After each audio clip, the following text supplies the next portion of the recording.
What is up guys, welcome back once again. So दोस्तों, आज की कहानी जो एक्सप्लेन करने जा रहे हैं उसका नाम है 12 ईयर ऑफ स्लेव। आपने आज़ादी के काफ़ी किस्से सुने होंगे, पर इस कहानी को देखने के बाद आपको आज़ादी का असली मायने पता चल जाएगा।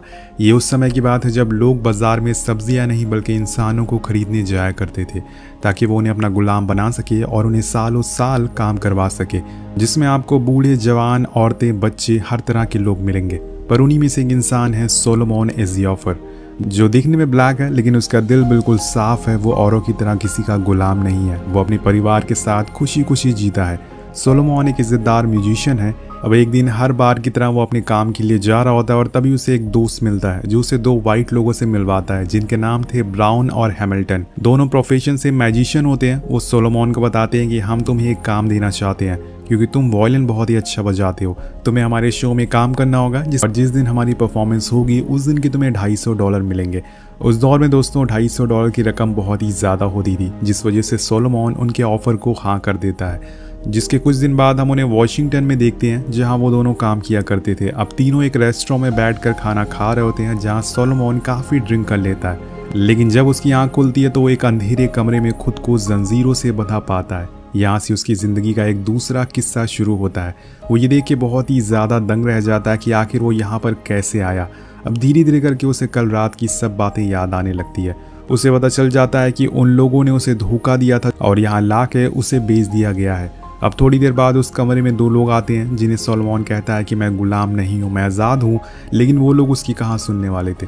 वो तो उसे उल्टा बेवजह कोड़े मारने लगते हैं। अब सोलोमन दर्द के मारे चिल्लाता है, चीख, लेकिन इस काल कोठरी में ऐसा होना आम बात है। यहाँ हर पल किसी न किसी की चीख सुनाई पड़ती है और उसे अनदेखा कर दिया जाता है। उस जगह पे कुछ और लोग भी होते हैं जिन्होंने सोलोमन की तरह ही लाया गया था, जिनमें एक लेडी भी होती है जिसके 2 बच्चे होते हैं। अब एक रात उन लोगों को छुपा कर एक दूसरी जगह पे ले जाया जा रहा था। सोलोमन अपने साथियों से कहता है कि यहाँ का क्रू बहुत ही कम है, अगर हम चाहें तो उन्हें मारकर यहाँ से भाग सकते हैं और फिर हम आज़ाद हो जाएंगे। वो लोग उसकी बात मान जाते हैं और गोरों का इंतज़ार करने लगते हैं। अब थोड़ी देर बाद वहाँ एक आदमी आता है जो उस ब्लैक लेडी को ज़बरदस्ती अपने साथ ले जाने लगता है, लेकिन तभी एक ब्लैक आदमी उसे पीछे से रोकने की कोशिश करता है, लेकिन बिना सोचे समझे वो वाइट आदमी उसे चाकू मार देता है। और यहाँ पर हमें पता चलता है कि उन गुलामों की कोई भी कीमत नहीं है, इन्हें जानवर की तरह रखा जाता है।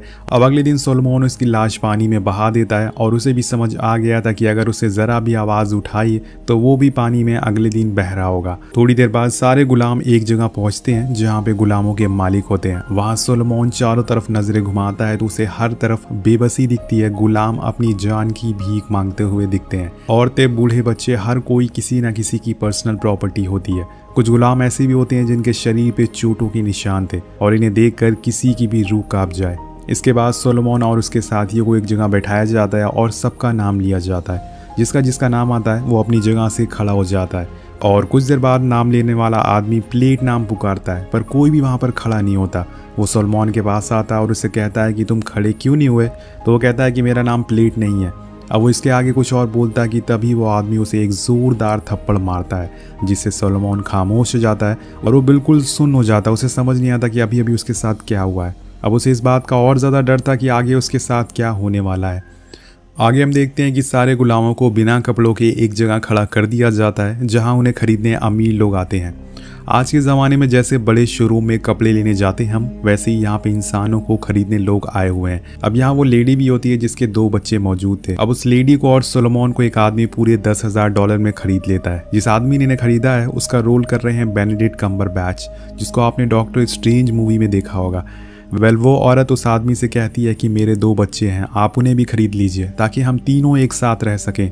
अब वो अमीर आदमी मान जाता और उसे भी खरीदना चाहता है, लेकिन जो आदमी उसे बेच रहा था वो ऐसा करने से मना कर देता है क्योंकि वो दोनों छोटे बच्चों को हर तरीके से इस्तेमाल करना चाहता था। यहाँ वो लेडी उसे गुहार लगाती है, उसके बच्चों को उसके साथ जाने दो। वो जिंदगी भर उसकी गुलामी करने को तैयार थी, लेकिन यहाँ उसकी सुनने वाला कोई नहीं था। उसकी आंखों के सामने उसके बच्चों को उससे अलग कर दिया जाता है। वो रोती है, चिल्लाती है, लेकिन ये वो समय है जब इंसान की कीमत सिर्फ पैसे से नापी जाती है। अब यहाँ जिस आदमी ने उन्हें खरीदा है उसका नाम होता है फोर्ड। फोर्ड दोस्तों दिल का एक बहुत ही अच्छा इंसान होता है। वो अपने गुलामों पर कोई भी जुल्म नहीं करता।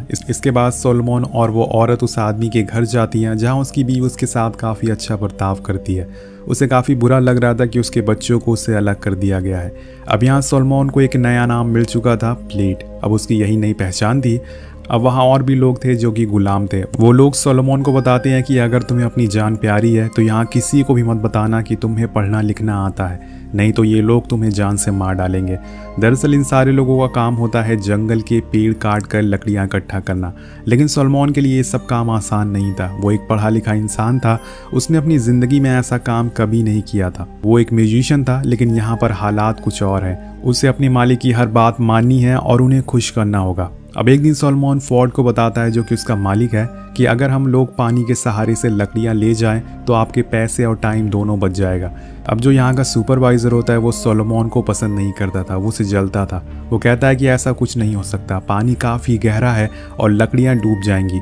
पर सोलोमन कहता है कि नहीं, ऐसा पॉसिबल हो सकता है, मैं करके ऐसा दिखा सकता हूँ। तो मास्टर फोर्ड बोलते हैं कि ठीक है, अगर तुम ये कर सकते हो तो एक टीम बनाओ और मुझे करके दिखाओ।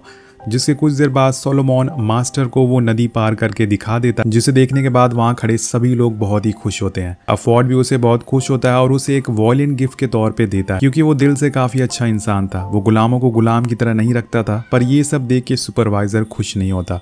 उसे लग रहा है कि सोलोमन उससे आगे निकल जाएगा। वहीं हम उस लेडी को भी देखते हैं जो अभी भी अपने बच्चों के लिए रो रही थी, और उसे देखकर सोलोमन गुस्सा होता है और कहता है कि कब तक ऐसी रोती रहोगी, इससे अच्छा कोई तरीका ढूंढो यहाँ से निकलने का, जिससे कि तुम अपने बच्चों से मिल सकोगी। आगे हम देखते हैं कि सोलोमन को एक लकड़ी का घर बनाने को दिया जाता है, जो वो काफ़ी अच्छे से बना रहा होता है। लेकिन तभी वहाँ पर सुपरवाइज़र आता है, जो उसे घर में कमियां निकालने लगता है। और सोलोमन कहता है कि आपको देखने में शायद कोई गलती हुई है, मैंने अपना काम अच्छे से किया है। ये सुन के सुपरवाइज़र को बहुत ही गुस्सा आता है और वो उसे कहता है कि तुम एक डॉग हो, और उसे एक लात मारता है। सोलोमन ये देखकर हैरान था, लेकिन वो कुछ नहीं कहता और चुपचाप वहीं खड़ा रहता है। अब अगले दिन वो सुपरवाइज़र दोबारा उसके पास आता है और फिर से कहता है कि तुम ये गलत काम कर रहे हो। सोलोमन उससे गुस्से में बोलता है कि तुम गलत हो, मैं नहीं। इस बात से वो आदमी बहुत ही ज़्यादा गुस्सा हो जाता है और सोलोमन पर हाथ उठा देता है। अब इस बार सोलोमन भी चुप नहीं बैठता, वो उसे बेल्ट से मारना शुरू कर देता है, बेल्ट। लेकिन इसी बीच वहाँ एक और सुपरवाइज़र आता है, जो दूसरे वाले सुपरवाइज़र को लेके चला जाता है और सोलोमन से बोलता है कि अगर तुम अपनी जान बचाना चाहते हो तो यहीं बैठे रहना। अब कुछ देर बाद वो दोनों एक और आदमी को लेके यहाँ पर आते हैं। अब यहाँ उसे ऐसी चीज़ की सज़ा मिलने वाली थी जो उसने कभी किया ही ना हो। वो लोग उसके गले में रस्सी डालकर एक पेड़ पर लटका देते हैं, और अगर उन्होंने रस्सी छोड़ी तो उसका दम घुट जाएगा। वो लोग उस रस्सी को छोड़ने ही वाले होते हैं कि तब तक वहाँ एक और आदमी आता है, जो उन्हें बंदूक दिखाते हुए कहता है कि ये मेरा गुलाम है, यहाँ से चले जाओ। अब वो तीनों वहाँ से चले जाते हैं, पर जाते जाते वो सुपरवाइज़र सोलोमन से बोलता है कि मैं तुझे जान से मार के ही रहूँगा। उसके जाने के बाद सोलोमन की मुश्किलें और ज़्यादा बढ़ जाती है। वो बस अपने पैर के अंगूठे के सहारे खड़ा हुआ था, अगर उसने वो हटाया तो वो मारा जाएगा। उसके पास काफ़ी लोग काम कर रहे होते हैं, लेकिन वो लोग उसे ऐसे अनदेखा कर देते हैं जैसे कि सोलोमन को कुछ हुआ ही ना हो, जैसे ये सब उनके लिए नॉर्मल हो। कुछ देर बाद वहाँ मास्टर फोर्ड आते हैं, जो उसे नीचे उतार के अपने घर ले जाते हैं। वहाँ उसे बताते हैं कि वो सुपरवाइज़र तुम्हें नहीं छोड़ेगा, इसलिए मैंने तुम्हारी जान बचाने के लिए तुम्हें एक दूसरे मास्टर को भेज दिया है, जिसका नाम है एडविन एप्स। सोलोमन उससे कहता है कि मैं एक आज़ाद इंसान हूँ और आप ये बात जानते हैं, प्लीज़ मुझे यहाँ से बाहर निकालो, मुझे मेरे परिवार के पास भेज दो। लेकिन मास्टर कहता है कि मैं ऐसा नहीं कर सकता, क्योंकि मेरे ऊपर भी बहुत ही कर्जा है, तुम्हारी जान बचाने के अलावा मेरे पास और कोई चारा नहीं है। अब सोलोमन अपनी ज़िंदगी से उब गया था, उसके मन में बस यही था कि वो जिसके पास भी जाए वो उसे घर जाने दे। अब सीन शिफ्ट होता है और हम उसको नए मास्टर के पास देखते हैं, एडविन एप्स। तो यहाँ पर एडविन स्वभाव से मास्टर फोर्ड से बिल्कुल उल्टा था। वो गुलामों को बुरी तरह से पीटता था और उन पर जुल्म करता था। अब इस जगह पर गुलामों को रुई निकालने का काम दिया जाता है। उन्हीं में से एक पैट्सी नाम की लड़की होती है, जो उम्र में काफ़ी छोटी थी, लेकिन वो यहाँ और गुलामों से 2 गुनी रुई निकालती थी। अब हर शाम काम के बाद हिसाब लगाया जाता है। जिस किसी ने अगर 100 किलो से कम रुई निकाली तो उसे कोड़े मारे जाते थे। पर आज तक पैट्सी को कभी भी कोड़े नहीं मारे गए, क्योंकि वो अपना काम बहुत ही अच्छे से करती थी। लेकिन एडविन बहुत ही बेरहम इंसान होता है, उसकी बुरी नज़र पैट्सी पर भी थी। अब एक दिन सारे गुलाम अपने कामों को पूरा करके एक नींद ले रहे थे, लेकिन उनके मालिक को सब्र नहीं है कि गुलाम ज़रा भी आराम करे। वो अपने आदमियों से क्या कि उन्हें अपने घर आने को कहता है। अब सारे गुलाम आधी अधूरी नींद में उठकर भागते हुए उसके पास आते हैं, और यहाँ आने पर पता चलता है कि उनके मास्टर को नाच कर दिखाना है, क्योंकि उसे मनोरंजन चाहिए था। तो ये सीन देखकर आप उस टाइम के लोगों की मेंटालिटी का पता लगा सकते हैं। अब सारे गुलाम वहाँ पर नाचने लगते हैं और इसी बीच वहाँ मास्टर की वाइफ आ जाती है, जो एक शीशे के जग से पैट्सी के मुंह पर पानी फेंक देती है। वो दर्द के मारे वहीं गिर जाती है। उसने ऐसा इसलिए किया क्योंकि उसे पता था कि उसके पति की बुरी नज़र उस पर है, और वो अपने पति से कहती है कि इसे कहीं और भेज दो। लेकिन वो कहता है कि मैं इसे कहीं नहीं बेचूंगा क्योंकि ये काम बहुत अच्छा करती है। अब एक दिन सोलोमन से मास्टर की वाइफ कुछ सामान लाने को कहती है जिसे लेके वो चला जाता है और आधे रास्ते में वो फैसला करता है कि वो आज भाग जाएगा, अब बस बहुत ही हुआ। और वो करता भी ऐसा ही है, लेकिन थोड़ी दूर जाने पे उसे कुछ गोरे लोग दिखते हैं जो 2 गुलामों को फांसी दे रहे थे। वो गोरे से पूछते हैं कि तुम किसके गुलाम हो, और सोलोमन डर कर कोई भी जवाब नहीं देता। जिसके बाद वो उसके गले में एक लॉकेट देखते हैं जिस पर उसके मास्टर का नाम लिखा था। ये वो दौर चल रहा है दोस्तों जहाँ कुत्तों के गले में पट्टा नहीं बल्कि इंसानों के गले में पट्टा डाला जाता था, इसमें उनके मालिकों के नाम लिखे हुए थे। अब इस पट्टे को देखकर वो गोरे इसे छोड़ देते हैं। जाते जाते सोलोमन उन गुलामों की आंखों में देखता है जो उसे चीख चीख कर कह रहे थे कि हम भी तेरी तरह भाग रहे थे ताकि अपने परिवार, अपने छोटे बच्चों से मिल सकें, लेकिन आज उसकी सज़ा हम भुगत रहे हैं। एक्चुअल में दोस्तों ये जो गोरे लोग हैं जो कि ये जंगल में घूम रहे हैं, ये जो भी गुलाम यहाँ से भागता था, ये भागने की कोशिश करता था, ये उसे पकड़ लेते थे और उसे फांसी पर लटका देते थे।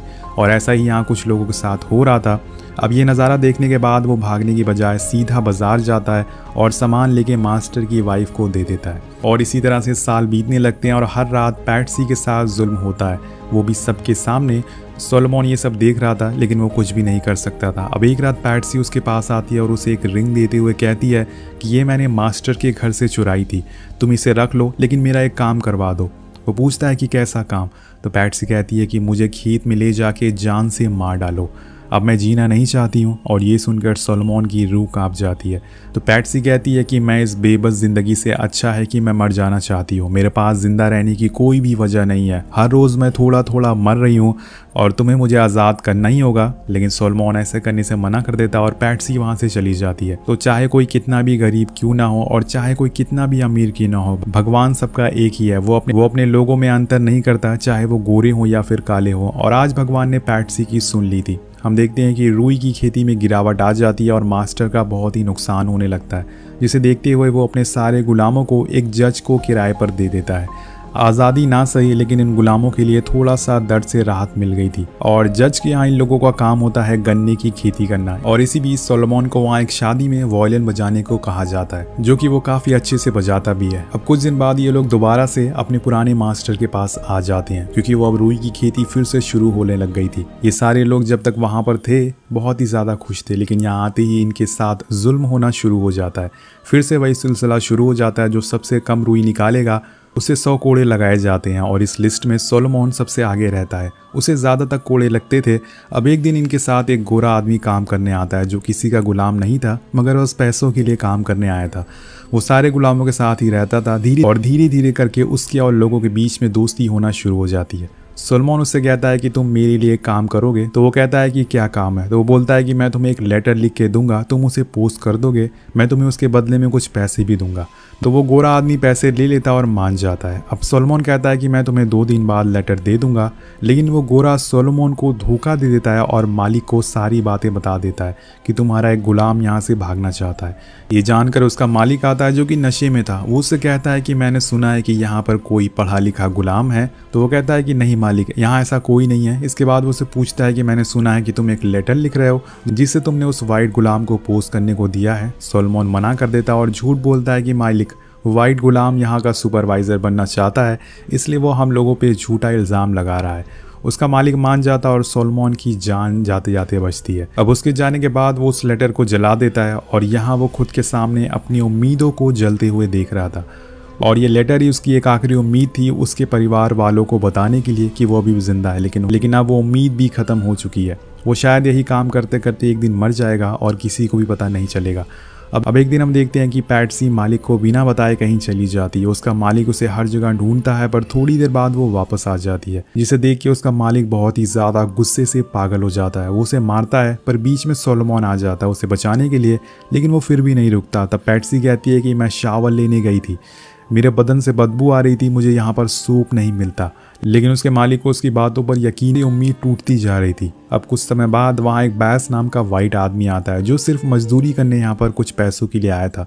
उसके पास वहाँ का मालिक आता है और उसे ड्रिंक ऑफर करता है, लेकिन वो ये कहते हुए मना कर देता है कि तुम्हें सिर्फ मेरा पसीना दिख रहा है, जो ये गुलाम है तुम्हारे लिए सालों से काम कर रहे हैं, उन्हें दे दो ये ड्रिंक। लेकिन मालिक कहता है कि ये तो मेरे गुलाम है, ये जानवर से भी बदतर है, ये मेरी प्रॉपर्टी है, मैं इनके साथ चाहे जो मर्जी वो करो, लेकिन तुम एक वाइट हो और तुम मेरे दोस्त भी बन सकते हो।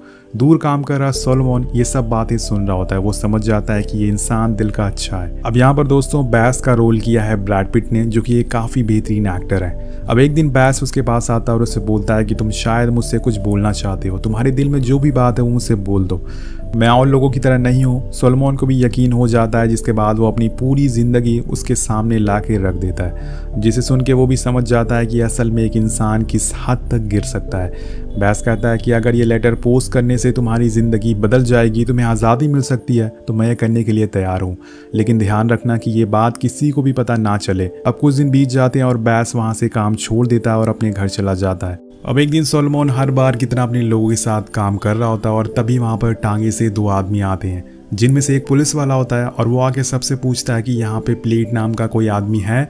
तो सोलोमन उसके पास जाता है और कहता है कि हाँ मेरा नाम ही प्लेट है। तो पुलिस वाला पूछता है कि इसके अलावा तुम्हारा कोई और भी नाम है? तो वो कहता है कि हाँ मेरा असली नाम है सोलोमन। और इसके बाद जब सोलोमन उस टांगे पर देखता है तो वो बहुत ही ज़्यादा खुश हो जाता है, क्योंकि वहाँ पर जो आदमी था वो उसे पहचान लेता है। और दोस्तों ये वही शख्स होता है जिसकी दुकान से सोलोमन अपनी फैमिली के साथ शॉपिंग किया करता था। और इसके बाद वो पुलिस वाला उससे कुछ और सवाल पूछता है जो उसकी फैमिली से रिलेटेड होते हैं, जो कि वो सही सही बता देता है। और इसी बीच वहाँ उसका मालिक आ जाता है और कहता है कि ये मेरा गुलाम है, इसे छोड़ दो। वो सोलोमन से भी कहता है कि मैं तुम्हें ज़्यादा पैसे दूंगा, तुम यहीं रुक जाओ। लेकिन सोलोमन दौड़ते हुए अपने दोस्त पीटर के पास जाता है और उसे गले से लगा लेता है।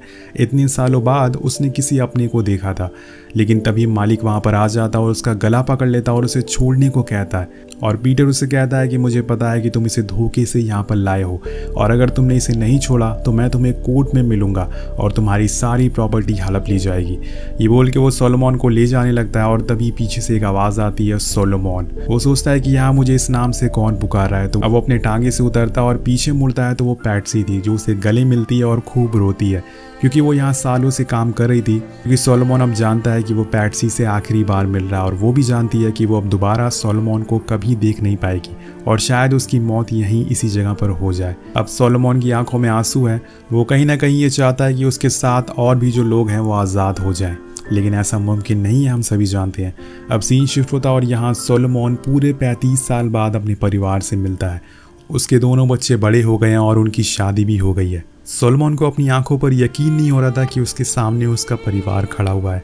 वो उन्हें देखकर रोने लगता है और उनसे माफ़ी मांगता है कि वो बुरे वक्त में फंस गया था। और उसके बच्चे उसके पास आते हैं और सभी उसे गले लगाकर रोने लगते हैं और कहते हैं कि आपको माफ़ी मांगने की कोई ज़रूरत नहीं है, आपने कुछ भी गलत नहीं किया है। और इसी इमोशनल एंडिंग के साथ ये कहानी ख़त्म हो जाती है। इस पूरी दुनिया में आपको बहुत सारे ऐसे बुरे लोग मिलेंगे जो आपके पैसे, आपके स्किन कलर, आपके पहनावे से आपको नीचा दिखाएंगे, आपको कमज़ोर समझेंगे, लेकिन आपको कुछ बैस जैसे लोग भी मिलेंगे जिनके अंदर अभी भी इंसानियत जिंदा है। अगर बैस ने उसकी मदद ना की होती तो आज सोलोमन अभी भी गुलाम होता। अब आगे चलकर सोलोमन ने अपनी इस कहानी पर एक किताब लिखी जिसका नाम था 12 ईयर ऑफ स्लेव, और उसी पर यह मूवी बनाई गई है।